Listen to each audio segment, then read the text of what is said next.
Why doesn't our fave redhead Elayne have more screen time? We want more Elayne. Game of Thrones killed off a lot of favorite characters. Why does Amazon Prime seem so afraid to do that with this show? Did anyone else just not care about this widowed throuple who lost their third? Will they, won't they, or even should they? Is there even a future for Rand and Egwene?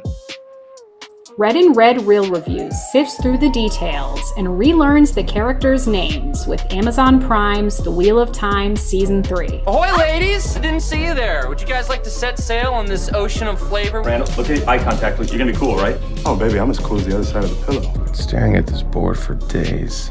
When you play the Game of Thrones, you win or you die. Act. Bears eat beets. My brain is on fire. I'm dying. I am the one who knocks. Bears beats Battlestar Galactica. When they say 2% milk, I don't know what the other 98% is. It's hard to believe we're even the same species. You know nothing, Jon Snow. Oh my god. The microchip has been compromised. Dracarys.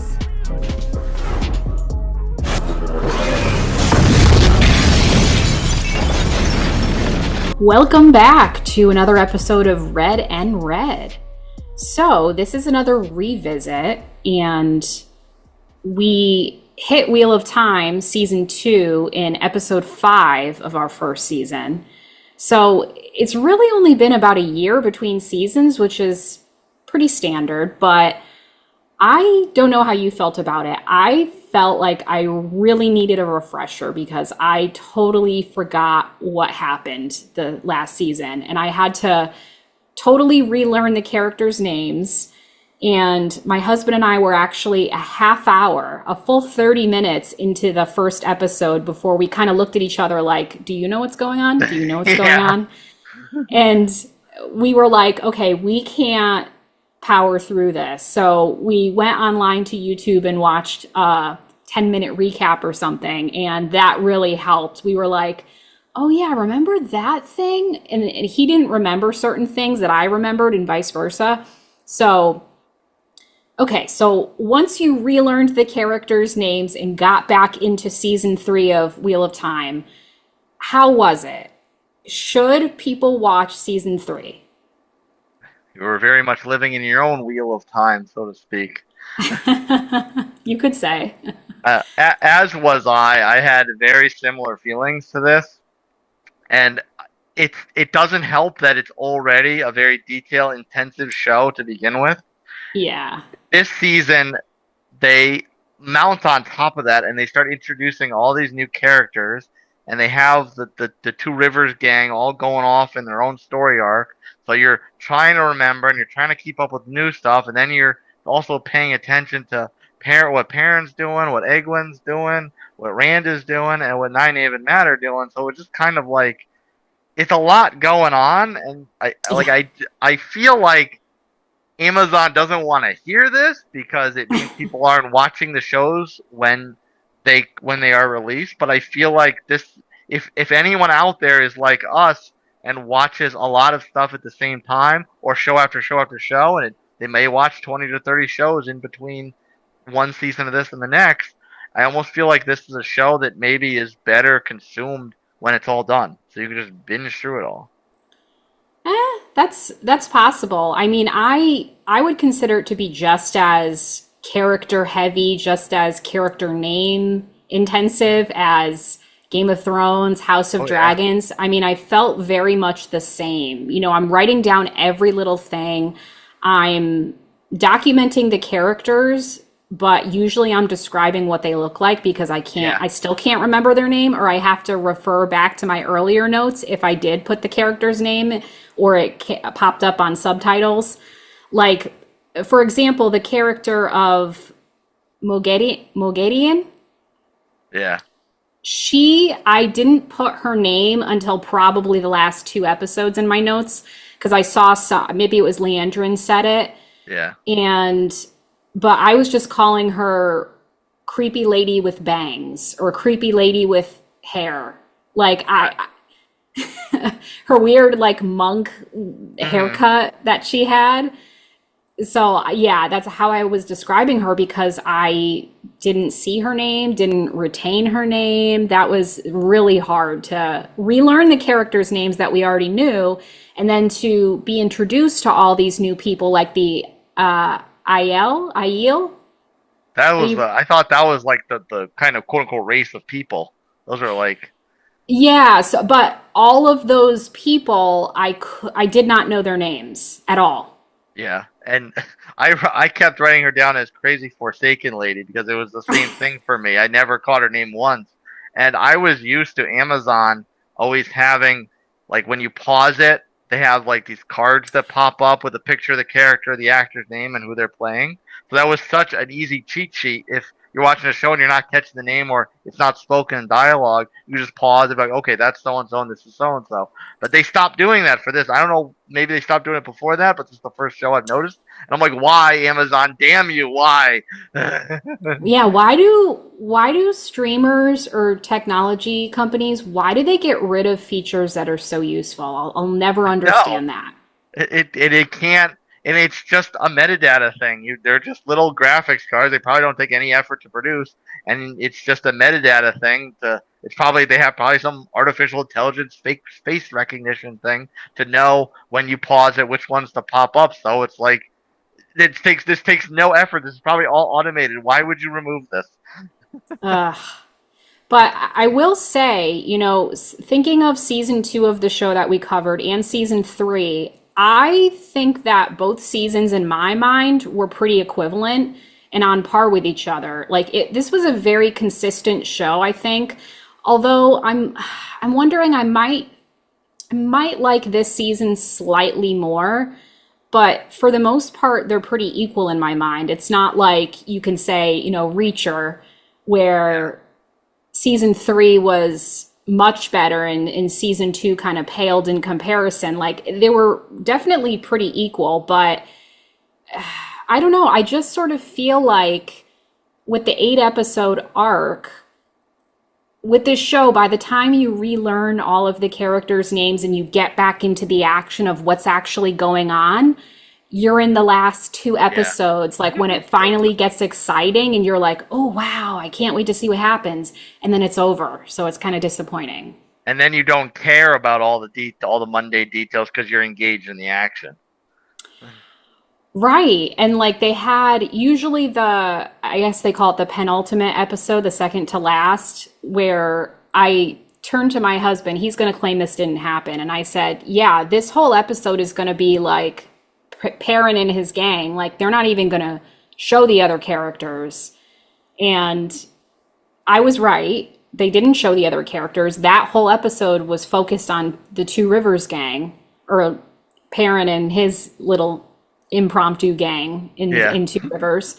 So yeah, that's where all the action was. And then, we'll talk about the last episode and how we felt about that. But yeah, I mean, it was a pretty consistent show, but that seems to be how the pacing is each season, kind of a little bit of a slow burn, and then it ramps up in the last 2 episodes. I think that's pretty consistent throughout all 3 seasons. First season 1, I kind of like rushed through to catch up. But season 2, I felt like it was just like slow build, slow build, slow build, slow build, and then they had the climax. And the climax is very good, and it's great cinematography, well choreographed, very exciting. But like it takes a lot to get to that point. So you're kind of like, I mean, at least like there's an audience expectation built up where it's coming. But at the same time, it's like, damn, how much build up do I have to sit through to get to the payoff? Yeah, it's a lot. So another thing I found sort of confusing, and I don't know how you felt about that, is I think my husband had to explain multiple things to me, or I would say, wait, what about that? And he was like, didn't you notice blah, blah, blah? And I was like, no, that totally went over my head. He claims it's because I'm writing notes down and I miss stuff, but I don't think that's true. But, it just makes it confusing because it feels like they have so many synonyms for words or for terms, and they use them interchangeably. So I'm like, wait, that is the same thing, right? And I'm questioning myself. A few examples I had. So they refer to Rand as the Dragon Reborn, right? But sometimes they refer to him, and I don't know if it's a thing like with the AL people, that like maybe they refer to him as the Kara Karn, and then, you know, everyone else uses the Dragon Reborn. You know, is it like the difference between soda and pop? You know, is it a regional thing? Is it a cultural thing? So I'm questioning, those are the same thing as far as I understand, as are when they say the chosen or the forsaken. Is that the same thing? And then just throwing those other words in there, like so-and-so is a dark friend. I'm just like, dude, all these terms I can't keep straight. Because I think especially with those two examples, it's like a contextual thing where, you know, obviously the Forsaken are not going to call themselves the Forsaken. That's true. That's true. But there's no distinction made in conversation that, you know, these people call themselves this, but we call them that. Like, that distinction's never made. And with the Karakarn, like, I think I picked up that at some point that may have been another name for Rand, but it wasn't like a direct call out, you know. So you kind of had to watch the show and let it marinate. I'm like, oh, okay, that's what they mean. That's just another name for Rand. But I don't necessarily know where they're like, that one's a regional thing. I feel like that one is like the Dragon Reborn in the Old Tongue, which once in a while and during the show they talk in the Old Tongue. So maybe that one I kind of just assumed was the definition of Dragon Reborn in Old Tongue. Oh, okay. Yeah, I just thought it was associated with the Aiel people because that part at the end in the last episode where there was this other guy who was saying he was the Karakarn, that made me think that was a term that they alone used. But yeah, I did think there was a lot of synonyms. Like they're just expecting this audience to be smart. Sorry, I'm not. I didn't read the books. Like there's so many details and so many things. Like not only do they expect us to know the characters' names when they're all similar, like there's so many characters that have M names that start with M or L, Liandrin, Lan, like there's all these different names that it's so hard to keep straight. So then they want us to keep all these concepts straight, all these places names straight. It's just a lot. Yeah, Aleda and Elayne. Right? Yeah, and yeah. I think with the Karakarn also, I think what kind of triggered me is that the sense that I think the sisters used it a couple times, or Liandrin used it a couple times, so that also kind of led me to believe that maybe it was just a definition thing. Yeah, I don't know. Who knows? I have no idea. I still have no idea. It's over my head. So getting into the characters, I mean, like you mentioned, there was a lot going on this season, just people in different places with different missions and different plots. So did you have any favorite characters? Did you have anyone that you rooted for? Was there characters that you didn't care to see and you were like, ugh, I could care less what's going on with this character? Like, why do they keep showing this person? Because I had a few of those. Yeah, and one of them I know that you thought as well. I kind of had seen similar feelings with, and that was Maxim, and you caught her name. I did not. I guess her name was Alana. Alana, yep. Yeah, so her and Maxim, I kind of had a similar situation there where Maxim's like warrior persona I liked, but their like kind of love thing, like he's this, you know, strong, proud warrior. He's kind of like the same role that Lan is to Moiraine. But yeah, they're like, bonded together. Yeah, but he's got this like pansexual thing where like he's tore up over Yvonne or whatever, but he's in love with Alana at the same time, and it's like this is like not really. It doesn't feel necessary to the story. It almost feels like they're trying to take what Moiraine and Lan could be. Like Lan is like in love with Moiraine, but she doesn't want to give him the time of day, but he's still loyal to her because of his duties. It's almost like they want to take that relationship and give the audience a more sensual version of that. Well, so it would be called a throuple, the word that you're looking for. So what they are is basically not pansexual, what's the word? The multiple Bisexual? polyamorous. They're like a polyamorous throuple who's been widowed. So now they're down to a regular couple again. But it's like, sorry, like, you know, your third person died. That's terrible and everything. But A, I don't relate to that. B, it's like, okay, you're going through grief. A lot of people are. You know, I just was just like, why should we care? Why do we care about this whole thing? Like it's like a Mormon kind of thing. I'm like, huh? Yeah, I mean, Alana ended up being kind of a interesting character, and when she kept getting injured, my husband was like, "Oh no!" Like I think he kind of liked her character. He thought that she was tough and cool and everything, but I really had no allegiance to her, and I did not care about their grief and their storyline.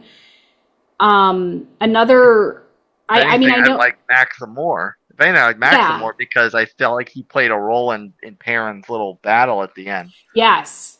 Yeah. Yes, he kind of riled everyone up to be like, we're going to fight. We're going to give this all we have. You know, he did this whole speech and that was cool. But yeah, I did not care about that part of the plot lines. And there were a couple other things I didn't care about. I couldn't stand Mogadian, who is a villain. Obviously, she's not a part of the characters that we're rooting for or that we're supposed to root for. But everything about her annoyed me, to her, you know, from her black fingertips to her hair, her haircut, and her voice. I guess is she from Iceland or something? I'm not sure, but she had this weird little voice and she would talk like this. Like it was so weird. I think that added to the antagonist type of persona she was trying to pull off. It kind of made her seem like that little like the devil on your shoulder almost. Yeah, like she had this like kind of high pitched, you know, voice, and she just did all these creepy things and talked in that creepy voice. Like it just made my skin crawl. I did not like it. And I kind of liked her character from the sense that she's a villain that there is no redemption to. Like she is strictly there to be a thorn in the side of the protagonist. Her arc is not really fully realized, so she's just kind of like almost like a puppeteer, but also kind of like a side character. So like I'm curious to see like what kind of influence she plays on the antagonists that are more kind of torn between two sides, or they were light at one time, now they're dark. So she's almost kind of like a force that pushes those characters more onto the dark side. And to me, I think it's good to have a villain like that in a show, because it's a villain that the audience is intended to hate. There are no redeeming qualities to that character whatsoever. You know, maybe she was doing her job, but I just didn't really get what her thing was. Like she had these black fingertips, and when she killed people, she sort of like, I was like, is she some sort of like spider powers thing? Like, does she spin these threads or these webs? But like, I couldn't figure out what her actual power thing was. I didn't really get that. So emo style doesn't do anything for you. That's what I'm taking from that. It didn't really make any sense. I mean, I much rather would have had the villain who had the Scottish accent be more prominent. You know, like. Oh, the guy with the dark beard. Yeah, and he had like a Robin, whatever his name was. Like a big coat on. I don't know. See, this is what happens with the names, Amazon. This is what happens with the names. I know, right? I know. And speaking of creepy people, so I know the actress who plays Elayne, her voice is just, I mean, she was putting my sound bar through a lot. Just, you know, when you hear her creepy low voice come through the sound bar, it's just her voice is just so insane. Like, it's not even low, it's just like sort of raspy, but it's just like, it's insane how anyone has that natural speaking voice. An evil version of Bass Reeves, if we will. It just makes her sound so creepy, and I feel for this poor actress, because like, I don't think she was putting anything on. I think that's how she talks. Yeah, it was almost like an RFK voice, kind of. I liked Elayne, her character, but it was kind of because I couldn't really tell. I kind of liked her villain arc as far as she's trying to take over the tower. She's trying to push Swan and the sisters out of power. So I kind of liked that, and it also kind of made the whole sisters and council thing an interesting storyline to me, because otherwise I was bored to tears by that whole whenever they had a scene in the towers, it's like, oh, when is this going to be over, right? I know there were a couple battle scenes in the tower, but up until the last one, it feels like it was a big display of power and light show, and then something happened and they all scrammed away like cockroaches from a light bulb. So it's just kind of like, what was the point of that? I want to see a fight. You got me in a boring scene, and now you got me all excited to see something exciting, and then you run away. I know what you mean. I sort of grew bored with like the power struggle of the Aes Sedai and all the politics of things. You know, that didn't really appeal to me. But, you know, obviously it made it a lot more dramatic at the end when she was trying to shove Swan out. But Swan. Yeah. I noticed it sounds kind of like Swan. Yeah. It's Swan. not Swan. Swan. Right. Yeah, and then these names with the pronunciations. Whew. Yeah. And that one's only 4 letters. Yeah. So let's get into the characters we did like seeing. So, of course, we got to give props to the fellow redhead characters. So, of course, you know, I started off rooting for Rand. He's a good-looking redhead. That guy looks like a model. Like, he belongs like in Abercrombie, you know. That's what this actor belongs in. But as far as how I felt about him at the very end, we'll get to that. Yeah. But I did mostly root for him. You know, I was rooting for him. I was rooting for he and Moiraine. I was rooting for their... I kind of said to my husband, Moiraine is kind of like an aunt or like a mother to Rand, because he was like, do you think they're going to kiss? I'm like, no, of course not. No, but... Well, it's also because she doesn't dance on that side of the fence. But I still like Rand's character, because other than Perrin, of the Two Rivers gang, he's the easiest one to kind of wrap your mind around the arc. His destiny is pretty established from the beginning, and it's consistent throughout the show. So it's just a matter of following that storyline and kind of seeing what trials and tribulations he goes through. We'll dig that more apart later. But like I still kind of find his character endearing, because he is a very steady thing. Moiraine, on the other hand, I'm kind of fallen off a little bit, because like you said, you know, she's the Anne character, but I don't necessarily think that she necessarily has his interests aligned, like his personal interests aligned with her overall global interest. Yeah, it's sort of a complicated friendship or relationship between those two. So yeah, I would agree with you. I generally feel like I root for Rand, and I generally, like, yes, I have reservations about certain things he does, but also you have to consider, you know, say you were meant to be this, I don't even know what to call it. Like, there's no equivalent. It's like I was going to say Messiah. You know, if you were born to be this kind of person, like, can you imagine how any one person could be affected by something like that? To be affected by these physical, like, supernatural powers? I can't imagine dealing with something like that. So obviously he has a lot going on in his life, but then there's the stuff with Landfear, and we'll get into that. You would feel in those shoes. You would I think it would be either one or the other. You would feel all the pressure of the moment and the expectations, right, or you would feel absolutely none of them.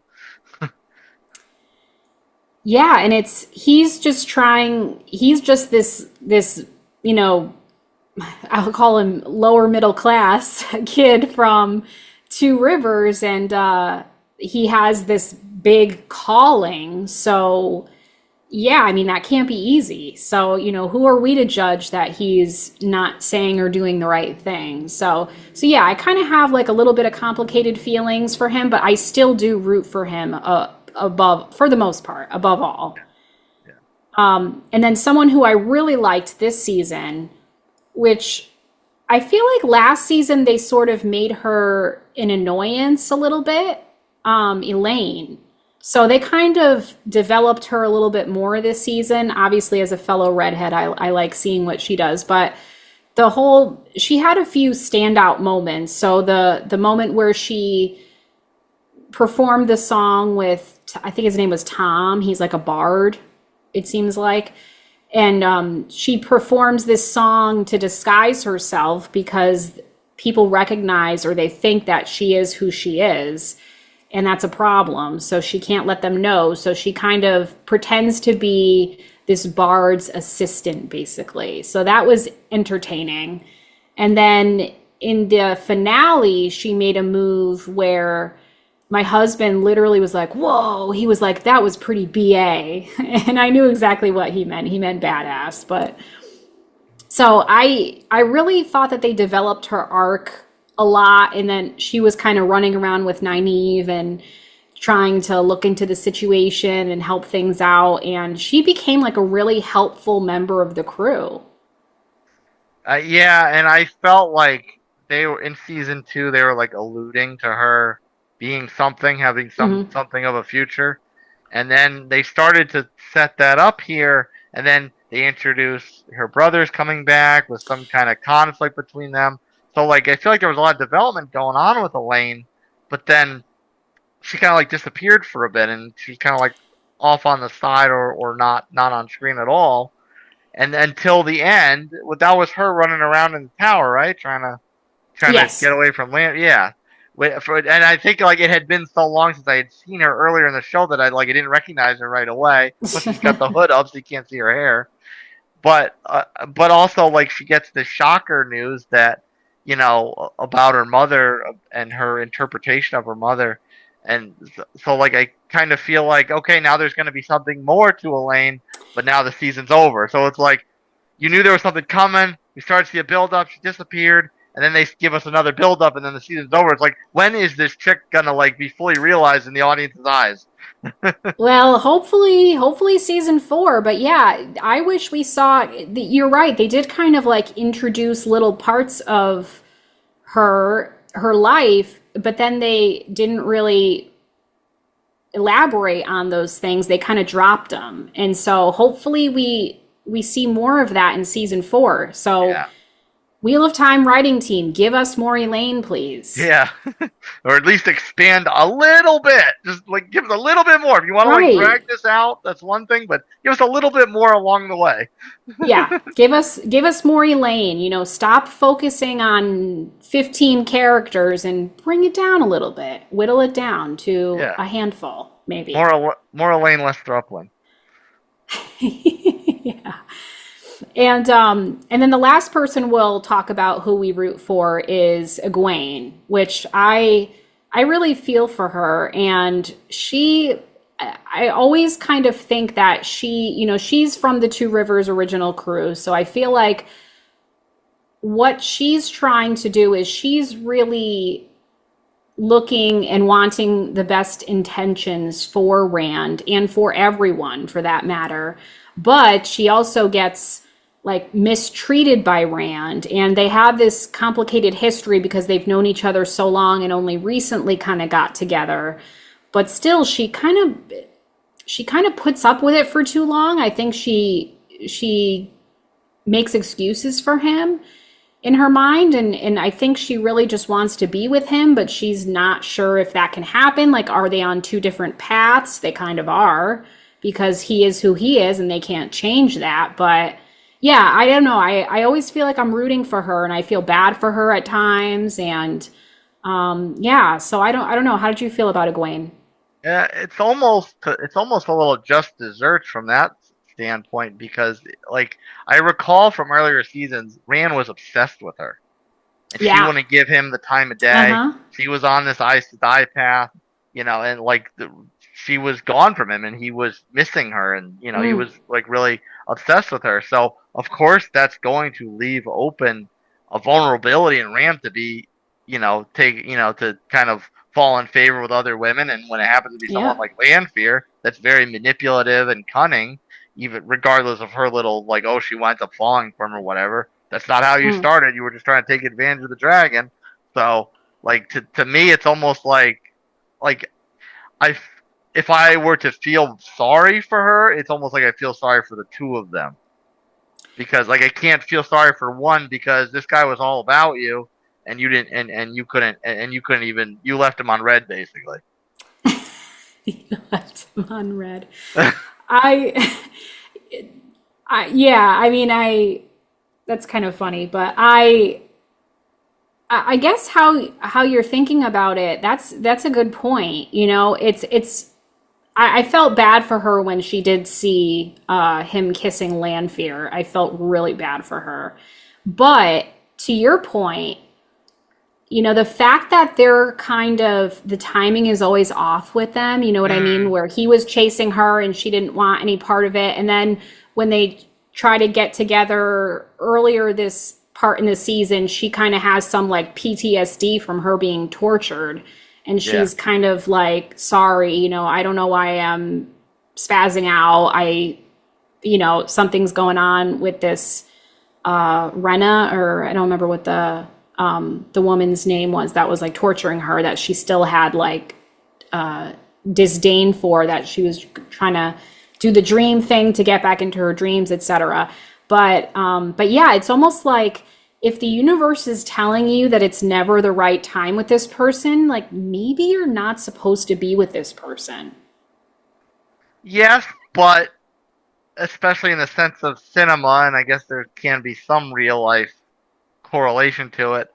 If the other person still remains being in your life, and otherwise you still kind of are on parallel paths, you're not going off on your own separate paths. There's also kind of lends in the destiny argument too. Like, you're destined to be together. It's just now's not the right time. Nope, not that time either. Nope, not that time either. Sorry. It's kind of, it almost kind of feels like a situation like that, where it's just the timing's not working out, but it's also just not the right time either, which I also, not to give anything away for at the end, but I also kind of feel like she's going to play a role in Rand's upcoming immediate future. Yeah, and I think that, I don't know, if it keeps not being the right time, how do you know the difference between, oh, just now is not the right time, but sometime in the future it will be, versus, okay, maybe this thing just isn't going to pan out ever. Yeah. Maybe we're just too different. Maybe, it's like, it's like being in a toxic relationship, but still thinking that this person is my soulmate or something like that. Oh, we're soulmates, so I'm gonna keep being in this toxic connection just because I can't see anything but that. Yeah, like you could still turn them. It's like kind of like the chick that always has to fix the guy she's with, so she never winds up being in a solid relationship because she keeps going after broken guys. Right. So is Egwene kind of, I don't want to say wasting her time, but is she wasting her time and energy into kind of waiting around for Rand at this point, only for her to realize that she could be doing something else that she's better suited doing to focus her energy on? Or is she just meant for something different? It looks like she's not gonna like who he becomes. I mean, she kind of is putting her energy into something different. Rand just happened to work his way back into her path. You know, I mean, she's been doing this, the Aes Sedai or the Aiel thing, you know, this whole time, and that was what she wanted to do. Rand just happened to, you know, their paths just happen to intervene again. Yeah. So let's get into some memorable moments. So were there any heartbreaking, funny, shocking? You know, we want the humor, we want the drama. What were the highlights for you? It pretty much all happened in the last 2 episodes for me because Yeah. it was so much buildup of the previous 6. I thought there was a big kind of realization moment with Elayne where, you know, she and Morghese never really had this fluffy mother-daughter relationship. And, you know, she was under the impression that Morghese was always off messing around with this Gabriel character, which I'm not totally sure if Gabriel and Robin are the same person. And her father tells her after, you know, they trying to escape from Landfear, and he's going to stay behind and sacrifice himself so she can escape. It's like, you know, don't believe all this stuff you heard about this Gabriel character. He was just made up. This was just something to, you know, by the Forsaken said to get in your head. So I like that was kind of I don't necessarily totally like realize the grand scheme of the overall idea, but at the same time, like, I see that as something that's to keep the audience looking forward to, you know, a resolution for.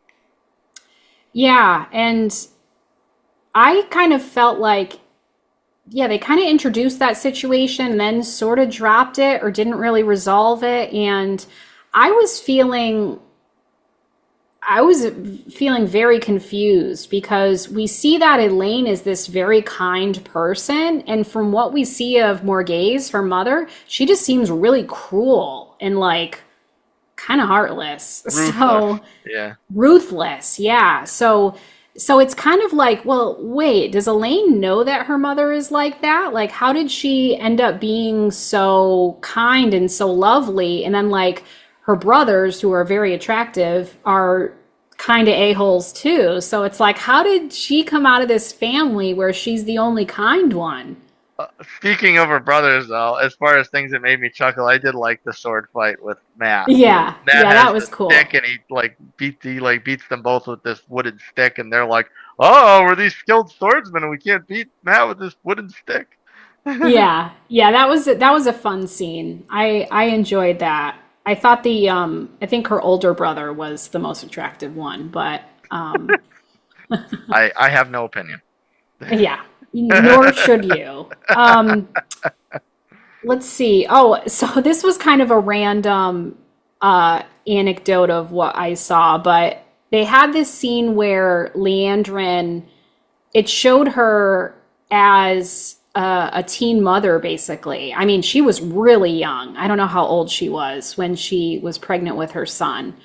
But man, when she was a child mother, she looked and sounded for me like Greta Thunberg. I didn't pick up that at all. How dare you? Yeah, like she was like yelling at somebody, and I was like, damn, she looks and sounds like Greta Thunberg. Was that in like that kind of like dreamscape part of the show? I want to say it was the beginning of one of the episodes, somewhere in the middle. Didn't they show a flash? Was it in the middle? Was it in the beginning of the episode? Didn't it say like 95 years ago or something like that? I could be wrong. Oh, the flashbacks and the dreamscape scenes I kind of got a little lost on because I'm like trying to, because they're like doing that and then like current times, and Rand's obviously existing in the dreamscape in his present self. So that one, that stuff I kind of got a little lost on. And so if there was a flashback in there, I kind of went, whoop. Yeah, I think it's because you're wondering what's a dream and what's actually real and what's a flashback versus a dream, like all this stuff. So yeah, I'm pretty sure that was at the beginning of an episode where they showed her as a mother, kind of pregnant, and she was just like stumbling along, like wondering what to do. She looked like she was 12 years old. I mean, Yeah. 14, I don't know. Liandrin's another character to me that like I'm almost kind of falling not necessarily out of favor with, but I'm kind of losing interest in because we've got Elayne now. We've got this, the dark crazy girl. We've got we've got Landfear, of course, primary antagonist. We've got and then we've got kind of Rand's dichotomy, so to speak. So like, there's a lot of different villainous arcs where Liandrin's kind of feeling a little irrelevant to me. Yeah, I think her plot line kind of lost steam for me this season. Yeah. I mean, and then we'll talk a little bit about the last episode in a second, but her kind of desperate need to become a Forsaken, and how she's kind of begging for it, like she's kind of hit a low, we could say. Which is weird because she was part of the light before, so it's like that was something that you actually knew, you actually experienced. What if you're having an identity crisis? Why wouldn't you just try to go back to what you know versus try to do something that you know is evil, but in your head you think like, well, I'm evil in some sense, so maybe this makes sense. Like I don't know. Yeah. Midlife crisis things never appeal to me anyway. Yeah, I don't know. It just seemed like her arc was kind of like up in the air the whole time. Right. I don't know. I didn't really feel any particular way about it. Which, back to all the new storylines and all the things to keep track of, when something's up in the air, the audience is going to tune it out. Yeah, that's very true. So there were a few. Let's do some kind of emotional, heartbreaking moments, and then let's end with some more funny stuff. So I thought that, you kind of talked about how you were wondering if Moiraine had good intentions for Rand. And then there is this moment towards the end where Rand sort of comes to this realization that he now knows that Moiraine has his intentions, has his best intentions in mind, and he learns that they've kind of been tied together for some time, not really as like soulmates or anything, but just as they were meant to have this bond. And that's when he realizes it has something to do with Moraine's uncle, or something about Moraine's uncle cut this tree down, and it kind of like set forth the whole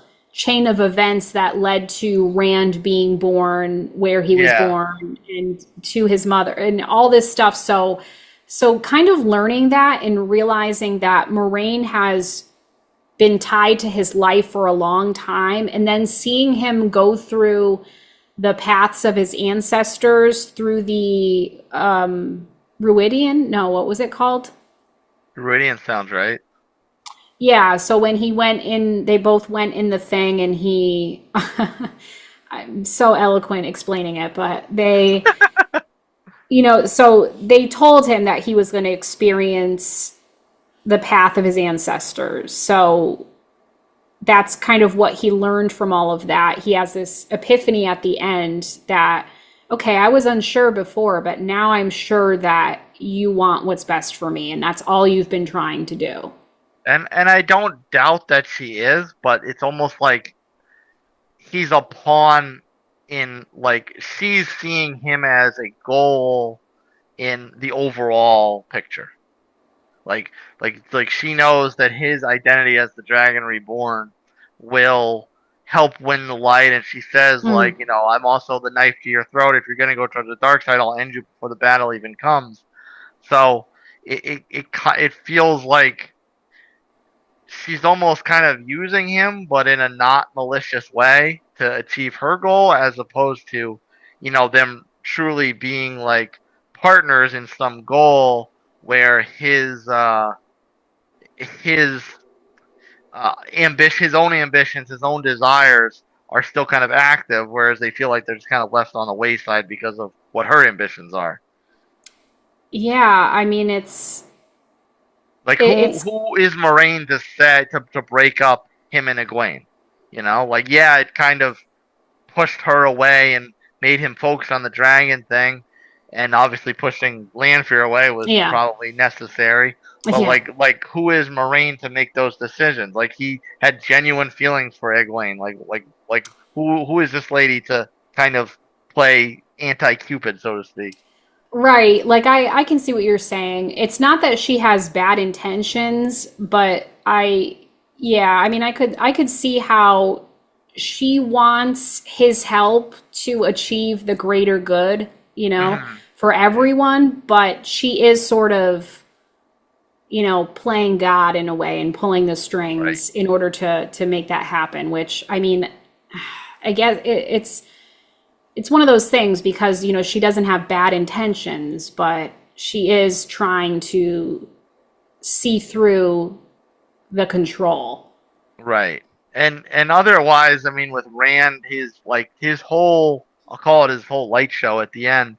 I mean, it kind of started off as like a proving ground. He needs to like prove his power Mm, to the Aiel to kind of, so they accept him as their Karakan, and like the way it sets up, it's just all this going on, and then the rain starts, and you'd think all these people living in the desert would be head over heels to see rain, but it mm. kind of, that's not kind of not the way it's going, and so like there's still there's still like an identity to be revealed with Rand.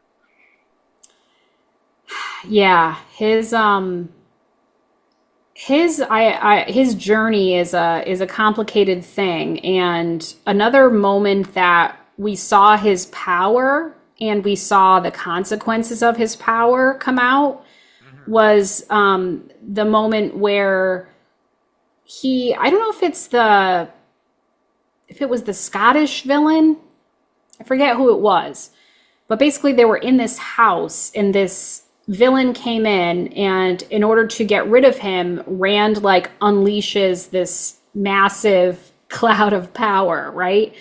So they realize that this little girl, her name is Alcera. I think she kind of has red hair too. And she's the one who would tell Rand, "Oh, these squashes are from my garden. I made them, and I take care of the squash, and oh, do you like them? Or they taste like," she was, kind of this little like farm girl, and he found her really endearing, and he realizes that as a result of his power, she's been killed. So he tries to bring her back, and he's like, it's kind of heartbreaking for everyone to watch because he's like, she's clearly dead and he just keeps trying to revive her, and he's like, no, I have to keep doing this, I have to keep doing something. And it's really hard to watch, people watch him being distraught. So at one point, Moiraine, as his kind of aunt, I would say, comes in and is like, Rand, you need to stop. And he kind of lets it go, but he's like sobbing, he's really torn up by it. So that was an interesting moment of seeing him realize that, oh, wow, this is what could happen as a result of this great power that I have. Like, I could end up hurting people that I like or that I love. Yeah, and I thought that the moment of Rand in distraught, I remember from being the city in the clouds. Is that that kind of like dreamscape thing? That's the same scene. Because I was trying to remember that scene with the little girl, and it was just, I don't know, it was just like lost in all the build up for me, and I'm like, did I miss something along in that dreamscape stuff? Because That was, I'm trying to think. It was either the Scottish villain or it was when they were sending the gray people to kill, members of the crew. And so that's when I think this happened. When they were all kind of like staying in that house, and I guess she was on like the second floor or something, the little girl. that was a little bit of fuzz. Definitely a little bit of fuzzy to me because I definitely Yeah. I'm watching. I'm thinking I don't remember him killing anybody. It was just kind of him existing in the dreamscape for the whole middle of the season. The details are fuzzy, I'll be honest, Yeah. but basically, yeah, he is trying to kill or make the bad people go away, and in the process, that's when he kills her accidentally. Yeah. Well, I mean, if it's an accident because he's trying to do something of righteousness, then it's not necessarily something I would hold against him. It's just a tragedy that's, adding to his conflict. Right, and I think that he kind of takes on the hurt from that and moves along with it, with thinking of this little girl and how maybe blaming himself for it, and just thinking that that's one casualty of the many in the future, probably that he Right. has to worry about, or he has to harbor. As he's channeling everything now. Yeah, he's channeling AF, right? Yeah, yeah. Matt is someone that I feel like is kind of forgotten about a little bit in this season. Yeah, I agree.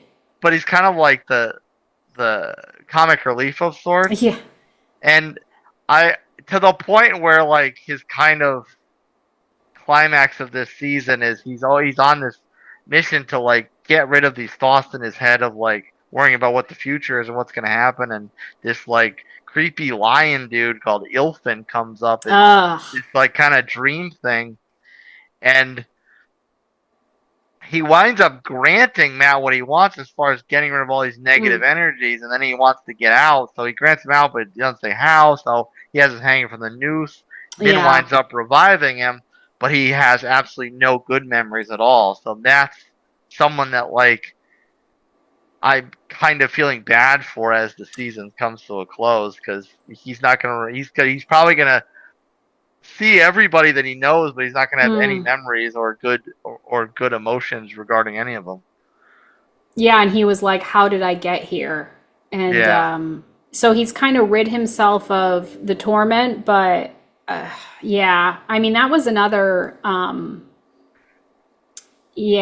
person who was kind of done wrong in this season. You didn't really see a lot about them, and what they did experience was crazy. And like there was that whole comic relief in the beginning about him with the horn and the painting or whatever it was with the horn, and him bragging about that and all that, but yeah, he wasn't really utilized a lot this season, and he was the comic relief for so long. And Amazon did him dirty. Yeah, although they did focus a little bit more on like his family's arc, maybe more so than him, his sisters who are also channelers, and his mom who got killed by the White Cloaks. So they did focus on that, and there was one really funny moment that was kind of out of place, but like I literally turned to my husband and laughed because I was like, this is so absurd. So you had Alanna dying. She got shot up with arrows again in the battle at Two Rivers. She was shot with arrows like 5 times. And so she's trying to she's trying to have Matt's sisters heal her again, because they had already healed her and saved her life before. So she's basically sitting there dying with arrows in her. And then the White Cloak guy walks up. I don't know if he's like the leader of the White Cloaks. And he walks up, and Matt's sisters see him, and they know that he was the one that killed their mother, or that burned their mother. So they light him up and they kill him. And Alana's sitting there dying with arrows in her, and she's like laughing with like tears in her eyes, because she's like, this is so freaking hilarious, and like he's getting what's coming to him. It was such like a morbid, weird moment, but it kind of made me laugh. Yeah, she was, and I mean, maybe that's maybe the laugh is a bit of a relief. We don't have to deal with her again in a future season. But that one, I kind of that was all part of like that the Perrin episode, which I kind of just enjoyed that episode overall. Yeah, I did enjoy that episode. The one thing I did not enjoy was Loyal sacrificing himself. Which I kind of saw that coming because Perrin Oh, told yeah. him Perrin he said it was gonna take a lot out of him to try and close that gate. And he said, okay, well, when you do it, just run off and heal yourself. Mhm. Don't bother coming back to the fight. Now, I didn't necessarily see it happening like it did, Yeah. but I figured he would come back to the fight. He would be weakened, and it would be some cheap shot that took him out. But I kind of figured like there is no way Loal is getting out of this. No way. Yeah, and he was like my husband's favorite character, and I kept calling him the guy. I was like he's the wooden guy. My husband was like, no, he's made of stone. I'm like, he looks like wood more than stone. Sorry. I didn't think either. I just thought he was like a giant goat. No, yeah, he's I guess supposed to be made out of stone or something like that. I don't know, but I think the endearing part about him is because he's a very virtuous character. Yeah. He's recording, their adventures. Yeah. Text the whole time, so like there's a certain amount of gravitas to him, which is probably uncommon for a side character. Yeah, he's sort of like a gentle giant. And then when Perrin sort of realizes, he's like, oh, he left his book. He's like, he knew that he was going to do that. He had the plans to do that. And, Perrin's kind of like tearing up. And yeah, that was kind of heartbreaking because I liked him, and he was a sweet guy. So that was not fun. Not pleasant, no. The other thing is like this thing where like Suan in one sense, and then Moiraine in another sense, they just wouldn't die. Like Elayne is like takes the tower by storm, and they're like throwing all this energy at Suan, and she just keeps going. And even when she's all beaten and bloodied, she still has a sense of resolve. Like, this isn't going to be so easy for you to take the tower. And then Moiraine in this like big now, and she's actually getting beaten up worse by with her fight with Landfear, and she's getting stabbed. She's getting stabbed through the chest with the sword. She's getting zapped with all this energy, and she's just like to the point where she just like does the spin around and pushes Landfear out. I'm like, and I kind of almost was thinking. I always kind of like was looking, not necessarily looking forward to Swan dying. But I'm thinking like, okay, her death is going to be this Moiraine revenge tour of sorts, and True. This doesn't seem like it's going to happen. Yeah, and to your point too, there was I think it was the scene where the battle at the tower took place, and Liandrin got clobbered several times and did not die. So my husband was like, "Come on, man!" Like, he's like, he's like, she should be dead by now. And I mean, when you think of like, if you want to compare the series to Game of Thrones, the characters, we get endeared to, they die, and it almost kind of makes them live in our minds as, cinematic deities. Right. So like when we see a character we get endeared to, and they look like they're gonna die and they don't, it's kind of like, all right, well now you're just playing with my emotions because you're building me up to be immensely disappointed when they die and they just don't die, and it's like, well now I can't take you seriously because now maybe they do die, but I won't. That emotional connection's gone because you cried wolf me a few times. Right. Yeah. Ugh. Yeah. So there was a lot of physical scenes where it should have led to a death and it didn't, or these people, it's like, we know they're Aes Sedai, or we know they're powerful, but like they're not invincible and they're not immortal. So come on don't be afraid to kill a character. It's okay, it's cinema, it's not real life. Right. Yeah, I mean, I don't even think that, I'm trying to think of characters who have died in the past, like aside from like Perrin's wife, like who has really died that was like beloved in the last 3 seasons? Like nobody. No, yeah, and that was just to really push Perrin in a certain direction. That wasn't even like we saw Perrin's We life didn't for know 30 her. seconds. Yeah, we didn't know Right. her. There's no development here. And then Rand was kind of going through his journey, we're like, well, they can't kill him off because he's the Dragon Reborn. So Right. like, we know they're not going to kill him. Yeah. Yeah, I don't know. So, okay. So after, we had that big Two Rivers Perrin episode, which I think was the best one. Then we got to the finale, which I would maybe call it like kind of lackluster. It seemed like a lot of the momentum was in the 7th episode and less momentum in the 8th and the last.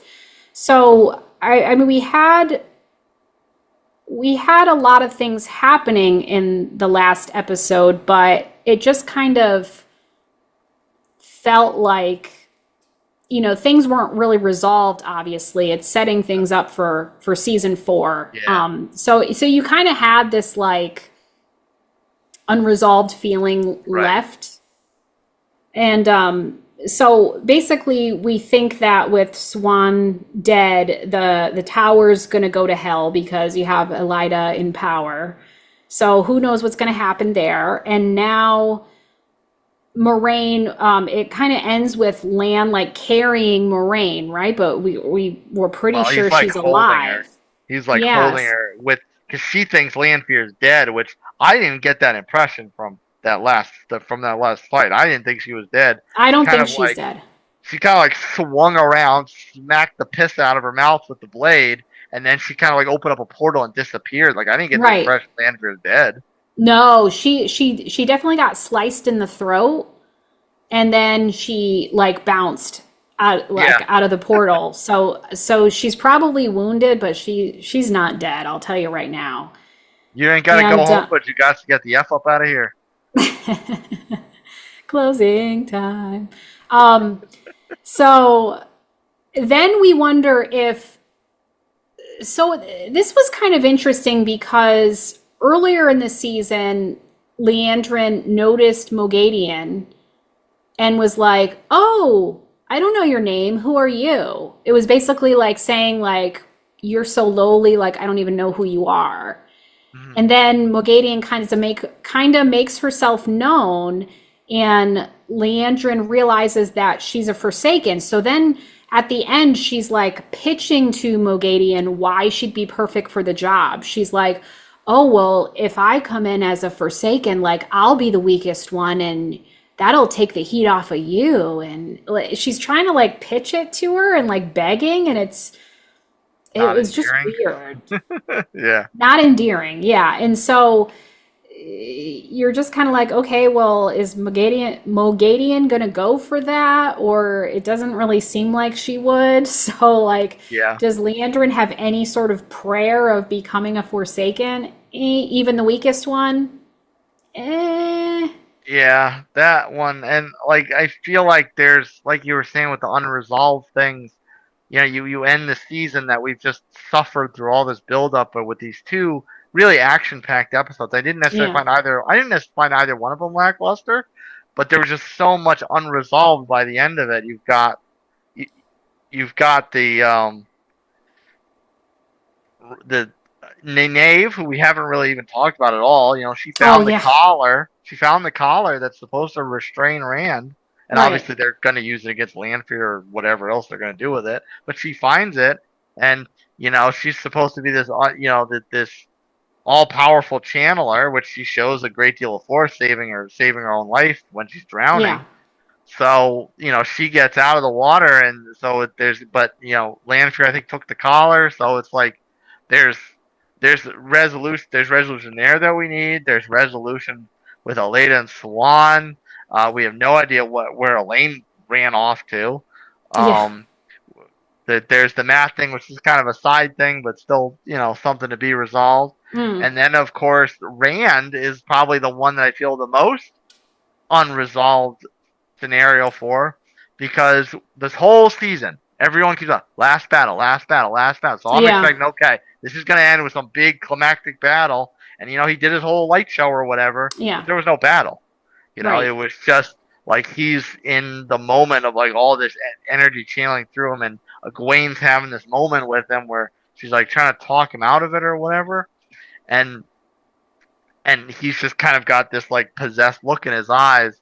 So it's like now, not only did we not get the last battle, which I really want to see now, but at the same time, I'm also seeing this like kind of Egwene Rand recoming together thing that now needs to be resolved as well. So it's just like throwing all this stuff on the pile, like it's like a laundry list of things I need to see now.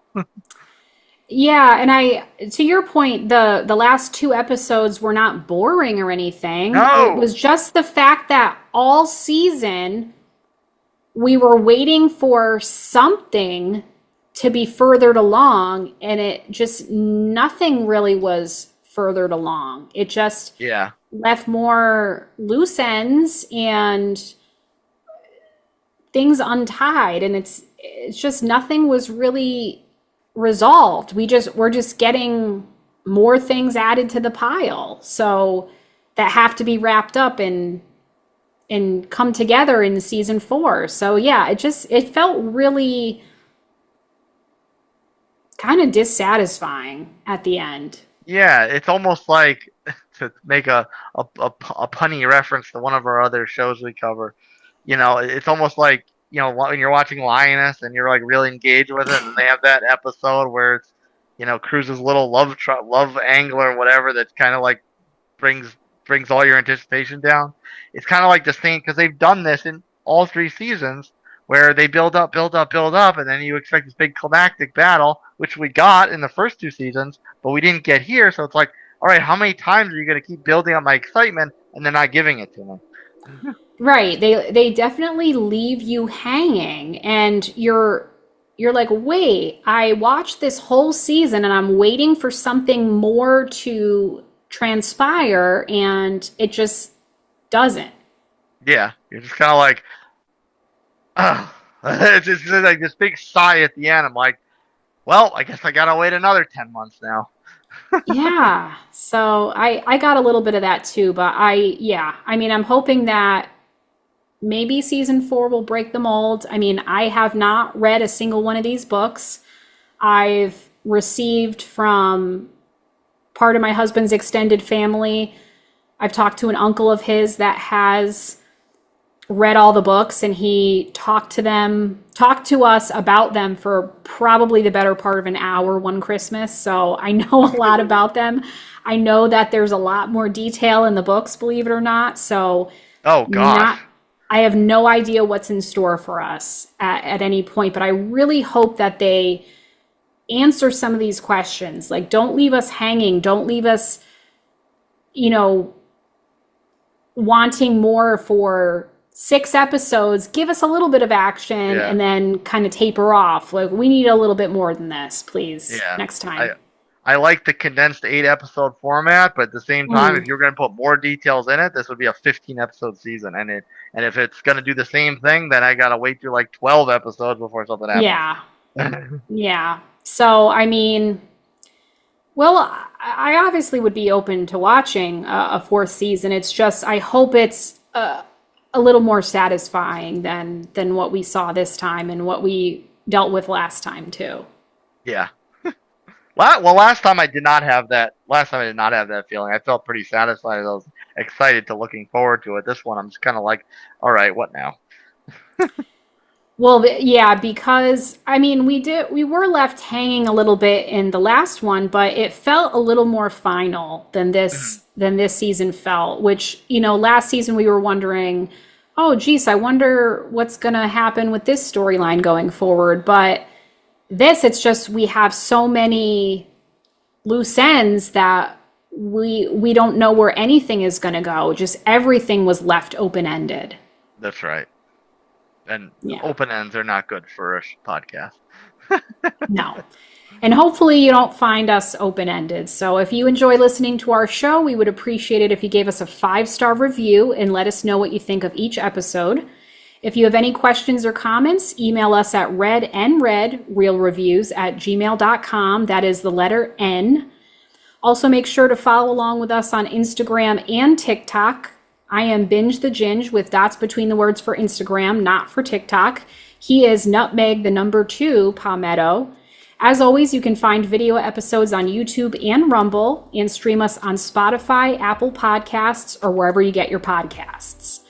Next up, I think this just might be our true crime debut.